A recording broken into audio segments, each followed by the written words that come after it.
Karimnagar MLA Gangula నివాసంలో BRS ఆధ్వర్యంలో రైతు ధర్నా నిర్వహించారు. ధాన్యం కొనుగోళ్లు పూర్తి చేసి అన్ని రకాల ధాన్యానికి క్వింటాలకు 500 బోనస్ ఇవ్వాలని డిమాండ్ చేశారు. ఎమ్మెల్యే గంగుల కమలాకర్ తప్పుడు హామీలిచ్చి కాంగ్రెస్ గద్దెనెక్కిందని, అధికారంలోకి వచ్చినప్పటి నుంచి ఈ ప్రభుత్వం రైతు వ్యతిరేక విధానాలు అమలు చేస్తోందని అన్నారు. రుణమాఫీ, రైతు భరోసా, మద్దతు ధరకు అదనంగా 500 బోనస్ ఇస్తామన్న హామీలేవి నిలబెట్టుకోకపోవడం వల్లే మేము రైతుల పక్షాన ధర్నా చేస్తున్నట్లు తెలిపారు. వర్షాలకు తడిచిన ధాన్యం కూడా కొనాలి, లేదంటే రైతు ఆగ్రహం చవిచూడక తప్పదని హెచ్చరించారు.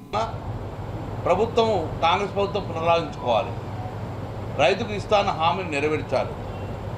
ఈరోజు 500 రూపాయల బోనసు ఎంఎస్పీతో పాటు ఇవ్వాలని చెప్పి ప్రధాన డిమాండ్గా ఈరోజు ధర్నా చేపట్టడం జరిగింది. OPMS online procurement management scheme,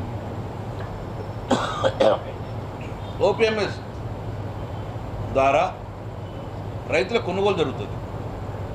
ఆ కొనుగోలులో దానికి అడిషనల్గా 500 రూపాయలతోటి రైతు అకౌంట్లో డబ్బులు వేయాలని చెప్పి ఒక ప్రధాన డిమాండ్.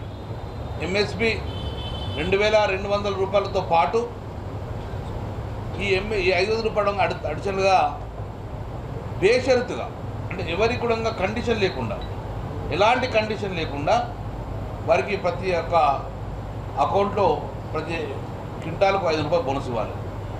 కానీ ఈరోజు సన్నబట్టకే ఇస్తా అంటున్నారు. నేను ప్రభుత్వాన్ని సూటిగా ఒక ప్రశ్న అడుగుతున్నాను, సన్నబట్టలను మీరు ఎట్లా గుర్తిస్తారు? ఓపీఎంఎస్ కాలంలో ఎక్కడ సన్నబట్టలు లేవు. గ్రేడ్ 1 ఉంటుంది, గ్రేడ్ ఏ ఉంటుంది, కామన్ రైస్ ఉంటుంది, కామన్ ఉంటుంది.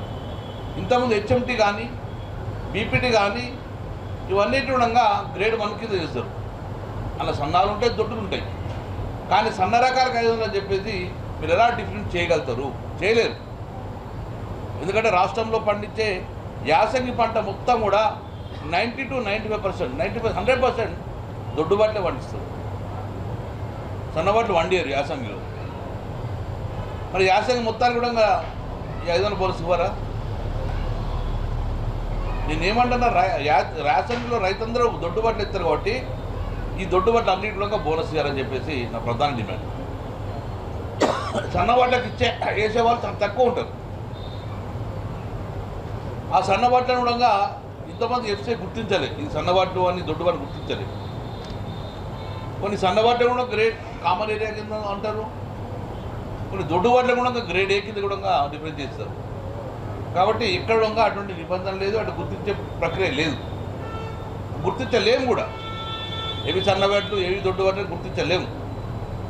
కాబట్టి వెంటనే ఎలాంటి కండిషన్ లేకుండా ప్రతి ఒక్కరికి కూడా రైతుకు ఎవరు కొనుగోలు కేంద్రాలలో అమ్ముకుంటారో వాళ్ళకు ఓపీఎంఎస్ ద్వారా వాళ్ళకు 500 రూపాయలు బెనిఫిట్ బోనస్ ఇవ్వాలని చెప్పేసి ప్రధాన డిమాండ్